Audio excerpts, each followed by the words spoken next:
Vamos lá para mais um item da fiscalização da gestão fiscal.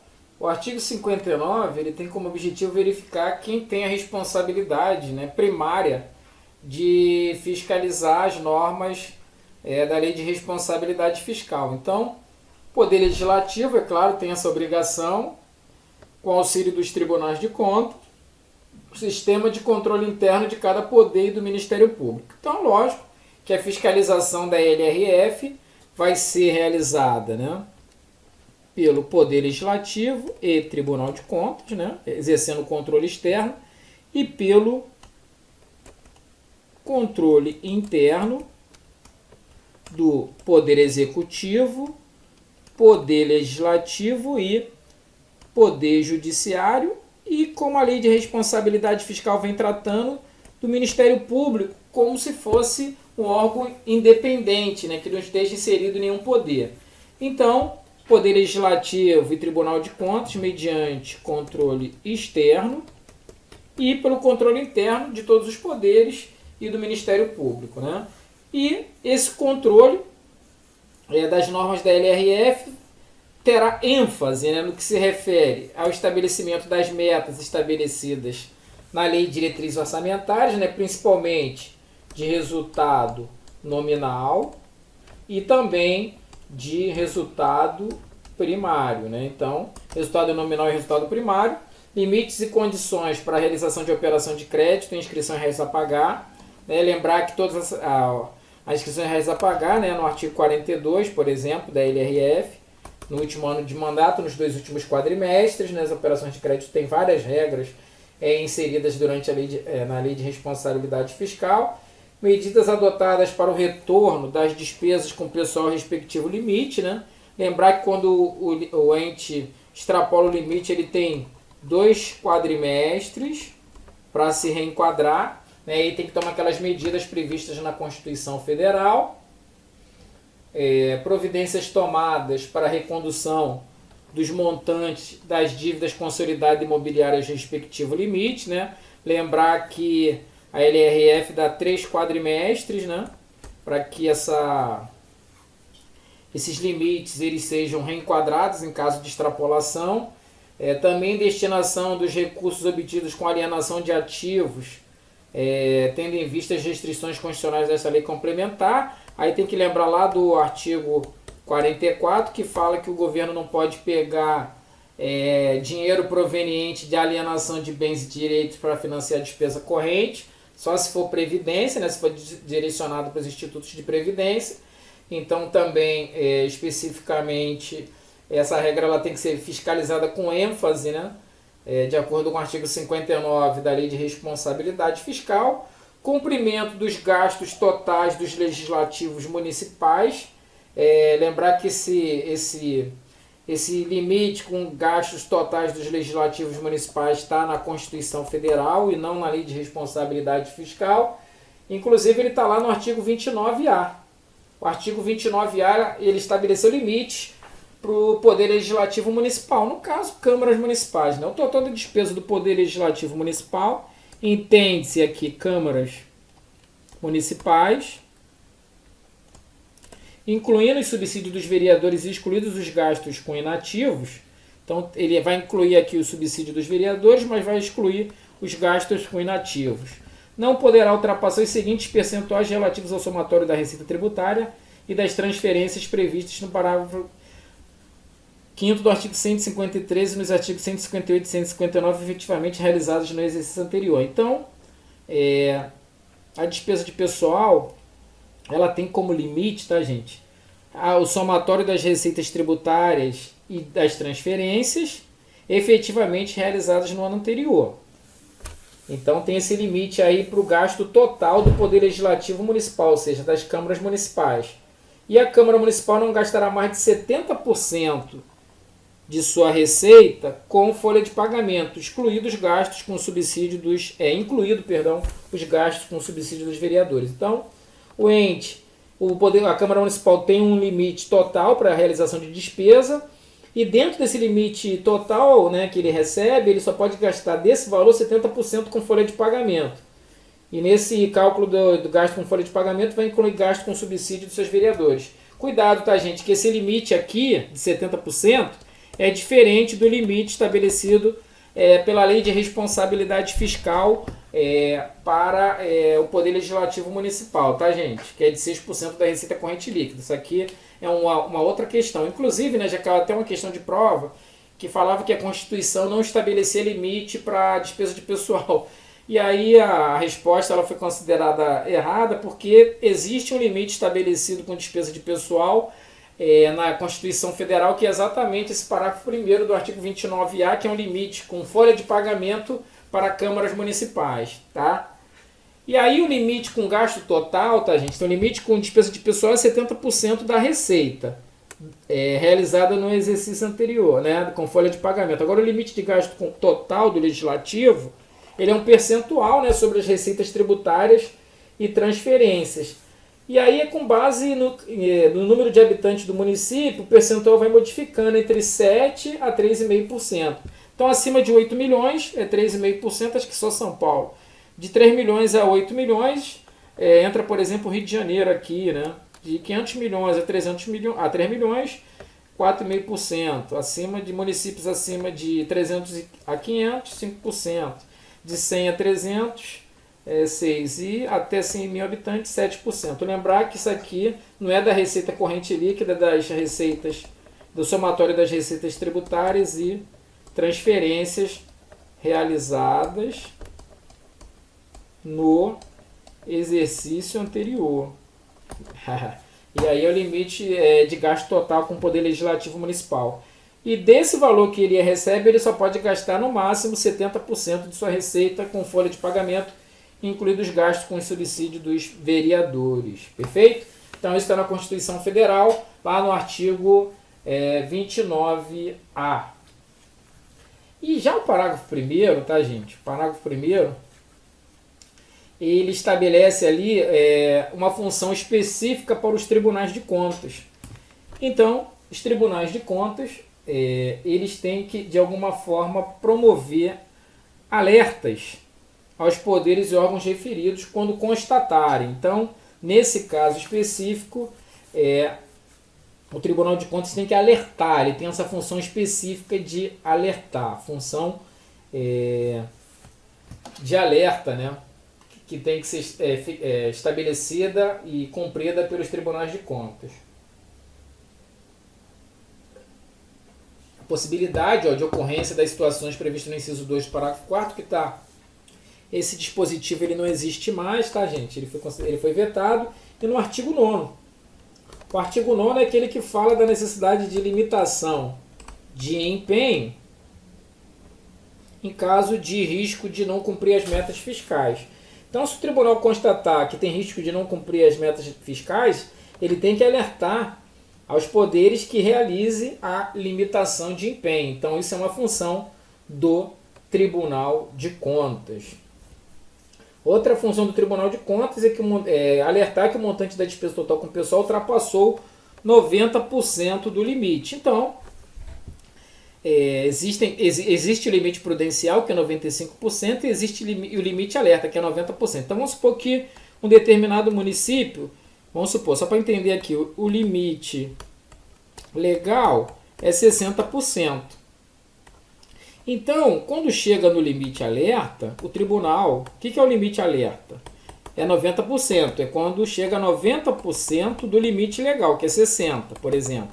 Aí, nesse caso, quando chegar a 57%, né, que é o limite alerta, o tribunal, nesse caso, perdão, não é 57 não, 57 é o limite prudencial, 54, né, o limite alerta, né, o tribunal já tem que efetivamente emitir um alerta para o Poder Judiciário, para que o Poder Judiciário fique atento, já está chegando próximo do limite.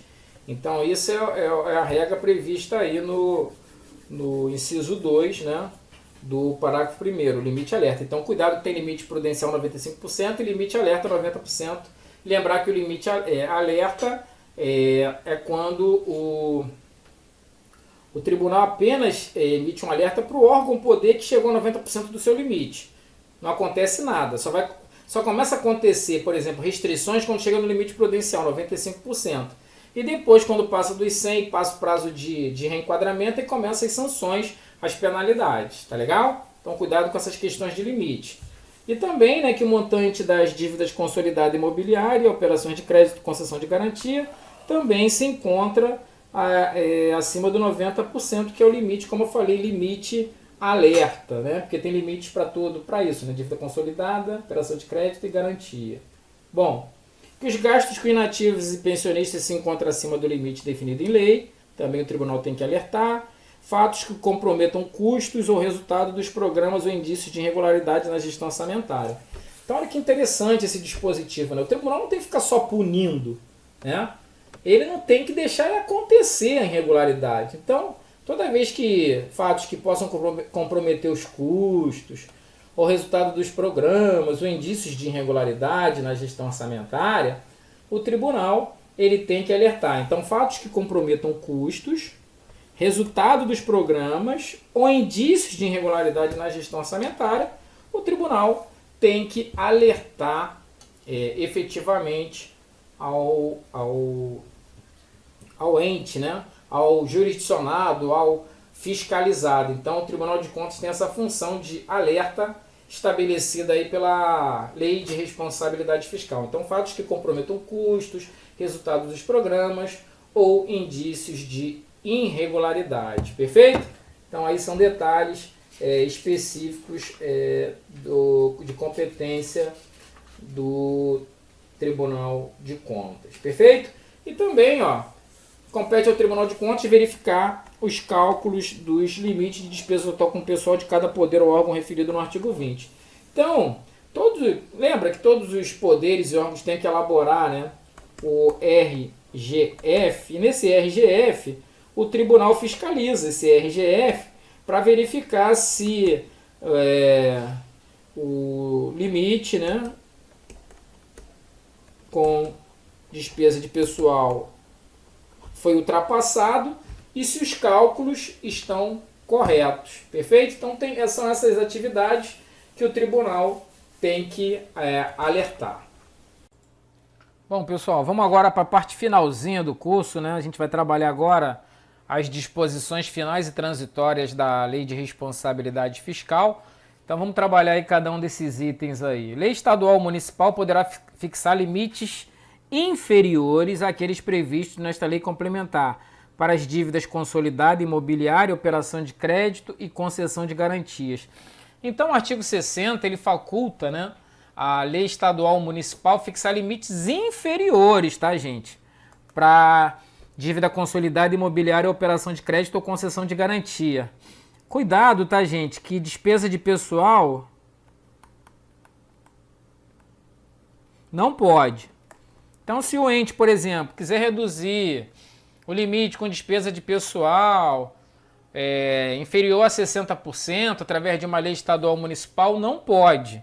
Mesmo sendo inferior, só pode para dívida consolidada, mobiliária, operações de crédito e concessão de garantias. Perfeito?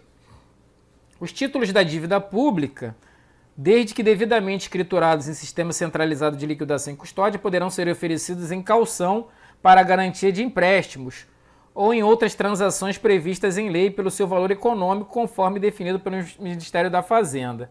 Então, os títulos de crédito, tá, gente, que o governo tenha, poderão, com certeza, ser oferecido como garantia, né, como caução de empréstimos. Os municípios só contribuirão para o custeio de despesa de competência de outros entes da federação se houver autorização em lei de diretrizes orçamentárias e a lei orçamentária anual, convênio, acordo, ajuste, congênero conforme sua legislação. Então, geralmente, a União ela faz transferências, né, para outros entes da federação, os estados também fazem transferências para outros entes da federação, mas em relação aos municípios isso não é comum. Então, se um prefeito hoje quiser contribuir para o custeio de despesa de competência de outros entes da federação, né, de município para estado, de município para União, isso não pode ser vontade específica do prefeito. Tem que ter autorização na LDO e na LOA e tem que ter um convênio, acordo, ajuste ou congênero, conforme sua legislação. Então não pode ser única e exclusivamente vontade do prefeito para que o município possa contribuir para o custeio de despesa de outros entes da federação, conforme previsto no artigo 62 da Lei de Responsabilidade Fiscal.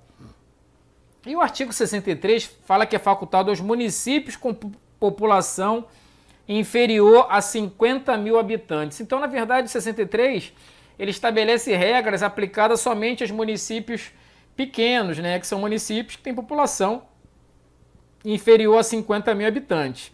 Então, esses municípios eles podem aplicar o disposto no artigo 22, que é a verificação do limite com despesa de pessoal, e no artigo 30, que é limite com dívida consolidada, ao final do semestre. Porque, assim, no município com mais de 50 mil habitantes, a verificação é quadrimestral. Então, já sabe que municípios com população abaixo de 50 mil habitantes pode verificar semestralmente tanto despesa de pessoal quanto dívida consolidada. Também pode divulgar semestralmente o relatório de gestão fiscal, né? Lembrando que o relatório de gestão fiscal ele é quadrimestral. E os demonstrativos de que trata o artigo 53. O artigo 53 ele trata do relatório resumido. O relatório resumido ele é bimestral. E ele continua sendo bimestral nos municípios com população inferior a 50 mil habitantes. Porém, alguns demonstrativos podem ser publicados somente semestralmente, como o demonstrativo da apuração da receita corrente líquida, receitas e despesas previdenciárias, resultado nominal e primário, despesa com juros e restos a pagar. Então, lembrando que esses demonstrativos eles podem ser semestral em municípios, né, com população inferior a 50 mil habitantes, municípios ditos pequenos. E o artigo 64 fala que a União prestará assistência técnica e cooperação financeira aos municípios para modernização das respectivas administrações tributárias, financeira, patrimonial e previdenciária, com vista ao cumprimento das normas desta lei complementar. Então, o artigo 64 foi um artigo que tentou de alguma forma, né, porque os municípios, quando verificaram assim, na época da instituição da Lei de Responsabilidade Fiscal, né, uma série de regras que deveriam ser implementadas, eles ficaram doidos, né? Então a União, para deixar eles mais tranquilos,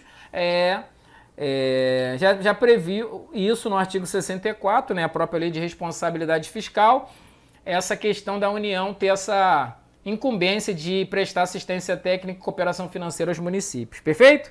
Então isso está previsto aí no artigo 64 da Lei de Responsabilidade Fiscal. Então, pessoal, vamos estudar agora o artigo 65, que hoje eu posso falar que atualmente é o artigo mais famoso da Lei de Responsabilidade Fiscal, que fala assim: na ocorrência de calamidade pública reconhecida pelo Congresso Nacional, no caso da União, ou pelas Assembleias Legislativas nas hipóteses dos estados e municípios, enquanto perdurar a situação, serão suspensas a contagem dos prazos e disposições estabelecidas nos artigos 23, 31 e 70, que tratam de prazo de reenquadramento para despesa de pessoa e endividamento, e serão dispensados o atingimento dos resultados fiscais e limitação de empenho previsto no artigo 9º da Lei de Responsabilidade Fiscal. Então, pessoal, esse artigo 65, eu falo que ele é o mais famoso, porque a gente está vivendo aí a pandemia, e vocês, claro, né, devem saber que a União declarou calamidade pública, vários estados declararam calamidade pública e também vários municípios declararam calamidade pública.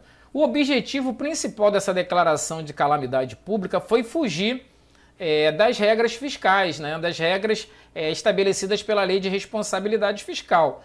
Então é claro que no momento de pandemia, ainda mais esse momento agora do coronavírus, que impacta os dois lados do orçamento, tanto da realização da despesa quanto da arrecadação de receita, né? Porque o governo está precisando gastar mais para combater a pandemia, né? E está arrecadando menos em decorrência do isolamento social, né? E aí você não tem circulação de mercadorias, você não tem circulação de serviços, e isso acaba de alguma forma afetando a tributação e, consequentemente, as receitas. Então, aquelas metas fiscais que foram instituídas, em decorrência dessa decretação de calamidade pública, é importante destacar, somente a calamidade pública reconhecida pelo Poder Legislativo dispensa o cumprimento não dos limites de despesa de pessoa e endividamento, mas dos prazos de reenquadramento.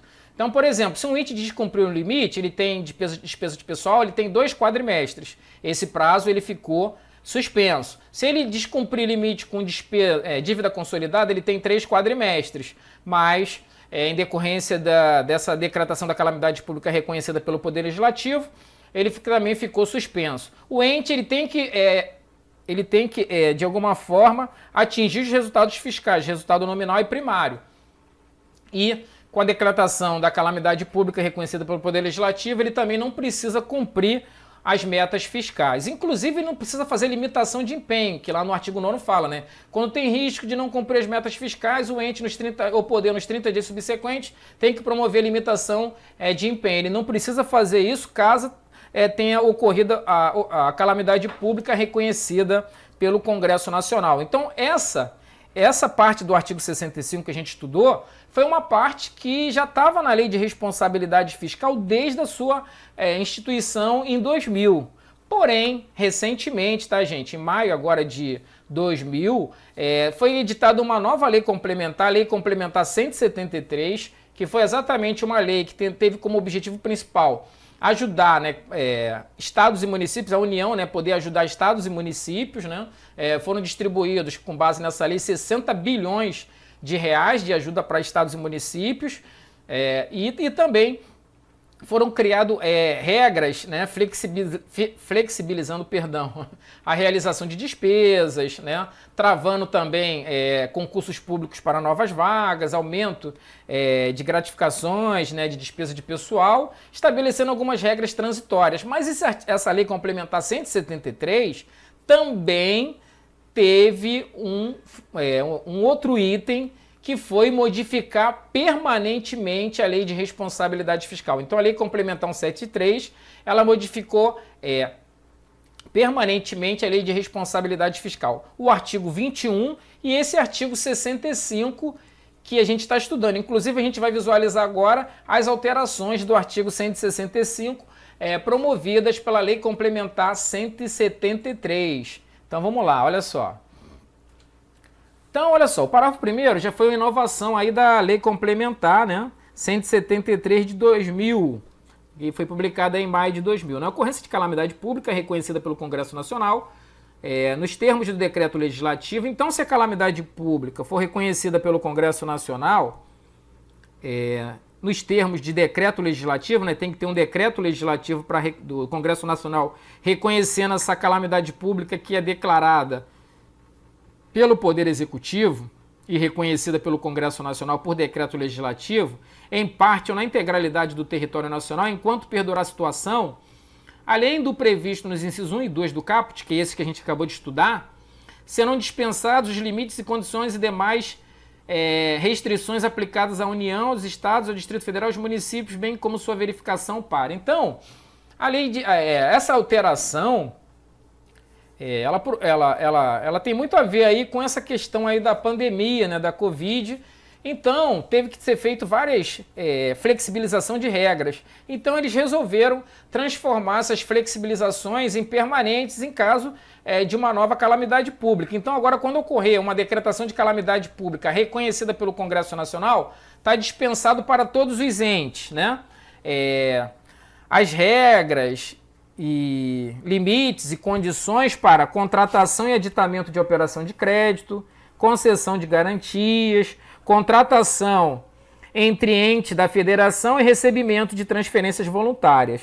Então, além agora do que dizia antigamente o artigo 65, que suspenso prazo de enquadramento para despesa de pessoal, para endividamento, não precisa cumprir as metas fiscais, não precisa limitar empenho, agora, nesse parágrafo primeiro, se a calamidade pública for reconhecida pelo Congresso Nacional, também está dispensado, né, os limites, condições e demais restrições para contratação e aditamento de operação de crédito, concessão de garantias, contratação entre entes da federação e recebimento de transferências voluntárias. Então, teve aí uma ampliação, né, das dispensas quando acontecem calamidade pública. Tá, gente? Mas cuidado que esse parágrafo primeiro, ele só vai ocorrer se a calamidade pública for reconhecida pelo Congresso Nacional, tá? Aí as suspensões previstas no inciso 1 do parágrafo 1º, elas estão valendo. E no 2 fala assim, ó, serão dispensados os limites, afastamentos e vedações e sanções previstas decorrentes nos artigos 35, 37 e 42, bem como será dispensado o cumprimento do artigo 8º desta lei complementar. Só que tem um porém, né? Essas regras do artigo 35, 37 e do artigo 8º da LRF, elas só serão dispensadas em caso de que os recursos arrecadados sejam destinados ao combate à calamidade pública. Então, o que diz esses artigos, né? O artigo 35 é aquele que veda a realização de operação de crédito entre o ente da federação e outro ente. Então, quando tem calamidade pública reconhecida pelo Congresso Nacional, pode ter operação de crédito entre entes da federação. Então, e aquela regra que é proibido nos 2 últimos quadrimestres do seu mandato, contrair obrigação de despesa, que não possa ser cumprida integralmente dentro dele, ou que tenha parcela a serem pagas no exercício seguinte sem que haja suficiente disponibilidade de caixa, também ela fica suspensa em caso de calamidade pública declarada pelo Congresso, reconhecida pelo Congresso Nacional. Mas cuidado, tá, gente?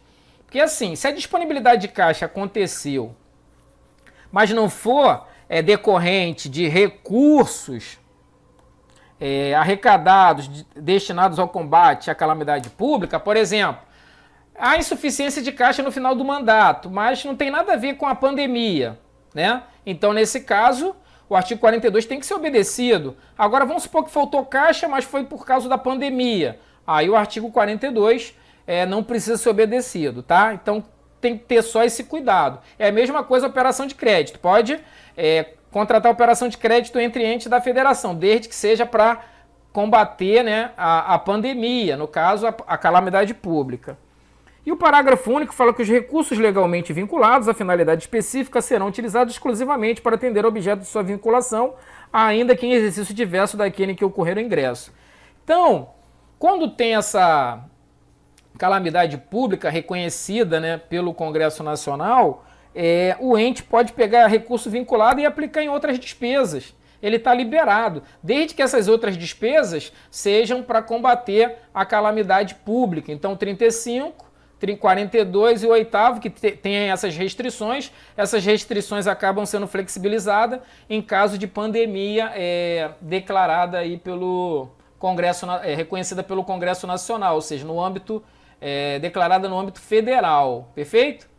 E o artigo 37, que também está suspenso, ele tem uma série de vedações, né, que é captação de recursos a título de antecipação de receita de tributos ou contribuições, cujo fato gerador ainda não tenha ocorrido, recebimento antecipado de valores de empresa em que o poder público detenha diretamente a maioria do capital social, assunção direta de compromisso, confissão de dívida ou operação assemelhada com fornecedor de bens, mercadorias e serviços, e assunção de obrigação sem autorização orçamentária com fornecedores para pagamento a posteriori de bens e serviços. Então, nesses casos específicos, teoricamente, essas vedações, se for para combater a pandemia, elas estão liberadas, tá, gente? Então, tem uma série de regras que foram flexibilizadas, né, com essa modificação aí da Lei Complementar 173.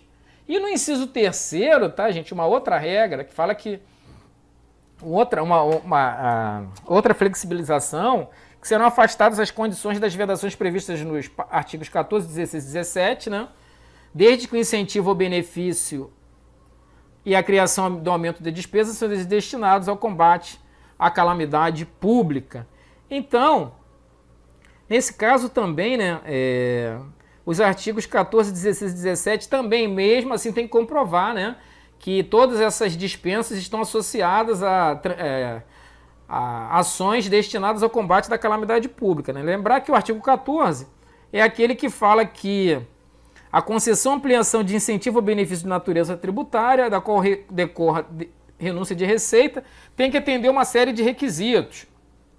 E esses requisitos eles ficam dispensados de renúncia de receita, caso tenha ocorrido calamidade pública declarada pelo Congresso, né? Criação, expansão, aperfeiçoamento da ação governamental que acarrete aumento de despesa também, ela só poderá ser implementada em caso de algumas regras, mas se for destinada à calamidade pública, não precisa atender essas regras do 16, que são, na verdade, despesas que impactam exercícios futuros. A mesma coisa vale para o 17, né? Que também fala de despesa obrigatória de caráter continuado. Então, os atos que criarem ou aumentarem a despesa de que trata o caput deverão ser instituídos com estimativa e com demonstrar a origem de recurso e uma série de regras que devem ser observadas, que também estão dispensadas caso seja declarada calamidade pública reconhecida pelo Congresso Nacional e caso os recursos sejam destinados ao combate da calamidade pública. Então, uma série de flexibilização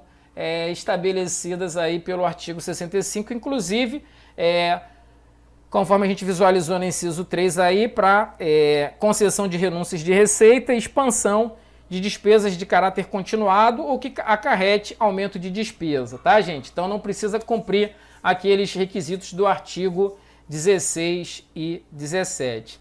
É porque você imagina, né? Vamos supor que vai ser feito um hospital de campanha, né, para combate aí da Covid, né, que é objeto da calamidade pública. E aí o hospital de campanha vai demorar 2 anos, por exemplo, 3 anos. E aí tem que comprovar que não vai afetar as metas fiscais, que tem receita, demonstrar a origem de recursos para só depois realizar a despesa. Isso fica dispensado em caso de declaração, né, de caso de decretação de calamidade pública que for reconhecida pelo Congresso Nacional. Perfeito? Então um detalhe importante, né, que a gente tem que lembrar, visualizar, não cair nessas pegadinhas de prova aí que podem impactar, né, uma classificação, perfeito? E o parágrafo 2º fala que o disposto no parágrafo 1º desse artigo, observados os termos estabelecidos no decreto legislativo que reconhece o estado de calamidade pública, aplica-se exclusivamente às unidades da federação atingidas e localizadas no território em que for reconhecido o estado de calamidade pública pelo Congresso Nacional, enquanto perdurar o referido estado de calamidade pública, aos atos de gestão orçamentária e financeira necessários ao atendimento de despesas relacionadas ao cumprimento deste decreto, não afasta as disposições relativas à transparência, controle e fiscalização. No caso de aditamento de operações de crédito garantidas pela União, com o amparo do disposto no parágrafo 1º desse artigo, a garantia será mantida, não sendo necessária alteração dos contratos de garantia e contra-garantia vigentes. Perfeito? Então são regras aí também fixadas pela essa alteração aí, feita pela Lei Complementar 173. Né? É importante destacar, eu até anotei aqui, né? Estava até no item aí relacionado a esse parágrafo 3º, que a gente está visualizando aí. É importante destacar, tá, gente? E eu destaquei para vocês que, por exemplo, se for decretado calamidade pública em São Paulo, né? No Rio de Janeiro, essa regra não pode ser aplicada. Tem que ser exclusivamente no ente da federação atingido, né, pela calamidade pública. No caso específico atual, a calamidade pública foi em âmbito nacional. Então, todos os entes estão com essa liberdade aí estabelecida em decorrência dessa decretação feita pela União. Perfeito? E aí, lembrar que também os atos de gestão, somente aqueles direcionados para o objeto da calamidade pública, que nesse caso específico é a pandemia.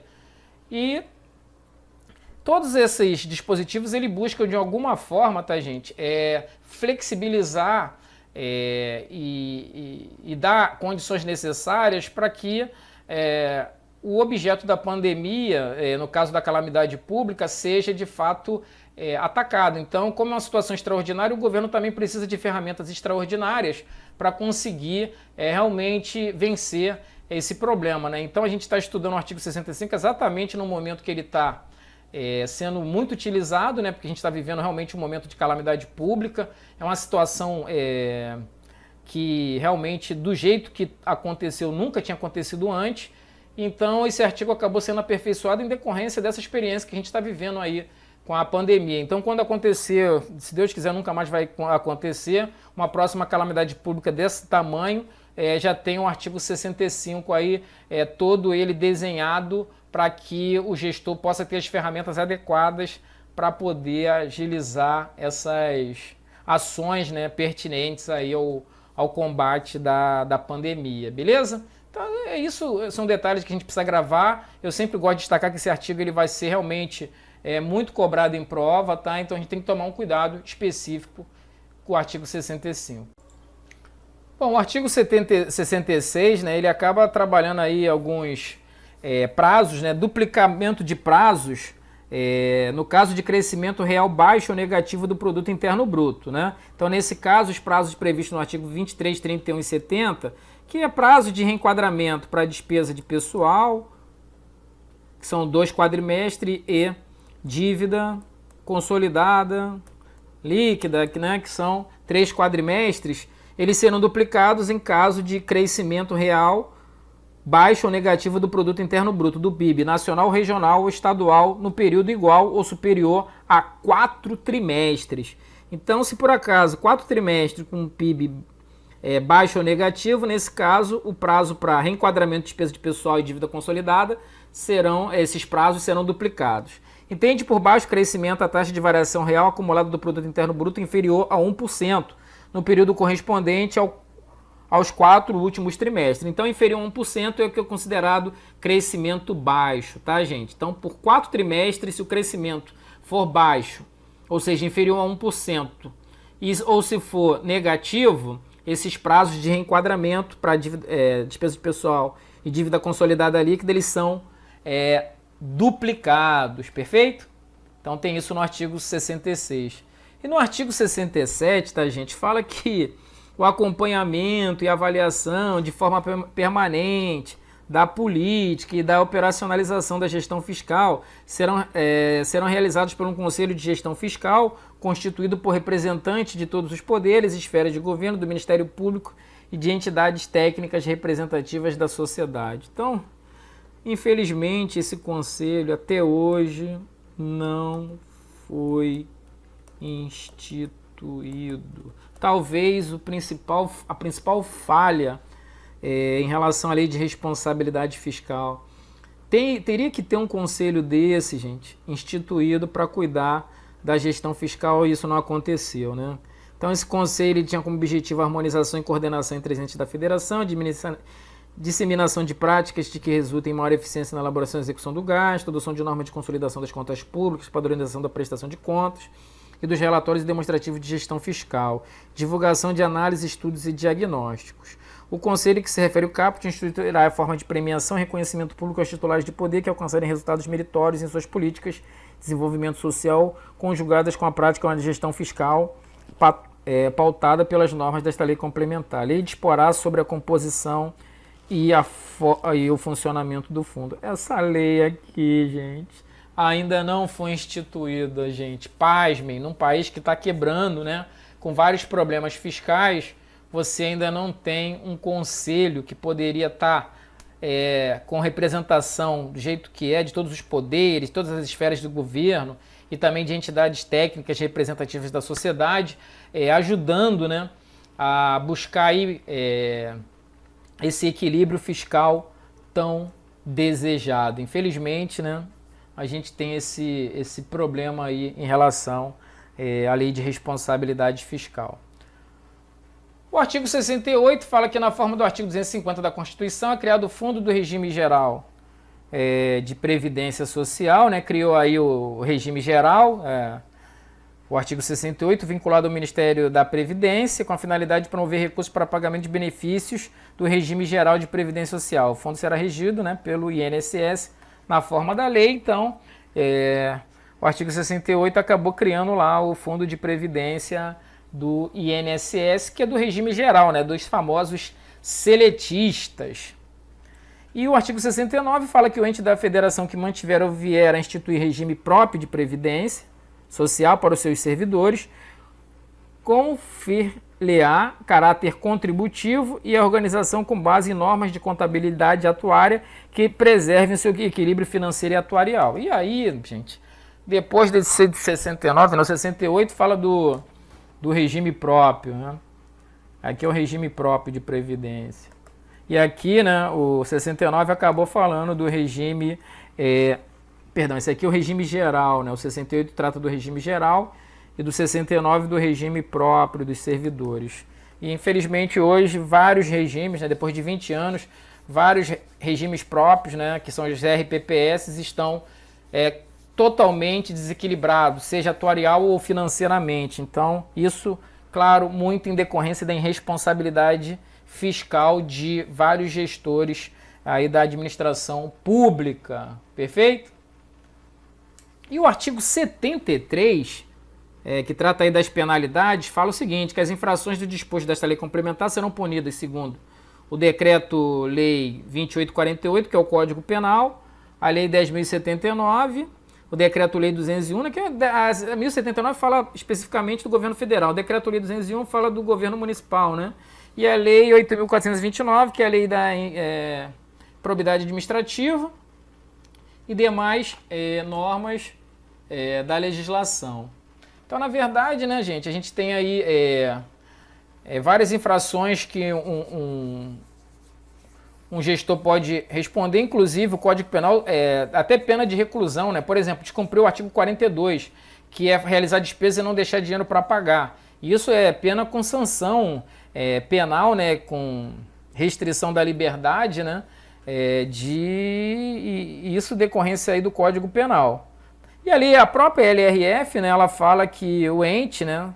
Se ele está sujeito, né, em caso de não cumprimento das regras estabelecidas, às seguintes restrições: não receber transferência voluntária, não contratar operação de crédito e não obter garantia. E em decorrência da Lei 10.028, né, também, se o ente não cumprir algumas regras fiscais, né, o ente, nesse caso, o responsável, né, o gestor, ele vai ser punido com multa de 30% dos vencimentos anuais, né? Então, o gestor responsável ele pode ser punido com multa pessoal de 30% dos vencimentos anuais, inabilitação para o exercício de função pública em período superior a 5 anos e perda do cargo público, perda do mandato, ou detenção ou reclusão, que é aqueles casos que eu falei específicos lá, estabelecidos no Código Penal, ok? E só para a gente trabalhar, né, eu falei da Lei 10.028, a Lei 10.028 é a Lei de Crimes Fiscais.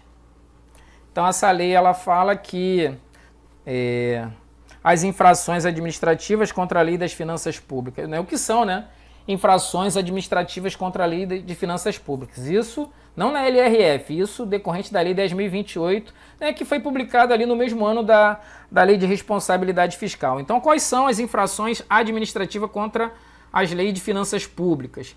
Deixar de divulgar ou enviar ao Poder Legislativo ao Tribunal de Contas o relatório de gestão fiscal, nos prazos e condições estabelecidos em lei. Então, se não enviar ao Poder Legislativo ao Tribunal de Contas, tem lá uma infração administrativa. Propor lei de diretrizes orçamentárias anual que não contém as metas fiscais na forma da lei. Então, se for encaminhado a LDO sem as metas fiscais na forma da lei, isso é considerado infração administrativa. Deixar de expedir ato determinando limitação de empenho e movimentação financeira dos casos e condições estabelecidos em lei. Aquele caso. O ente, por acaso, está com risco de não cumprir as metas fiscais.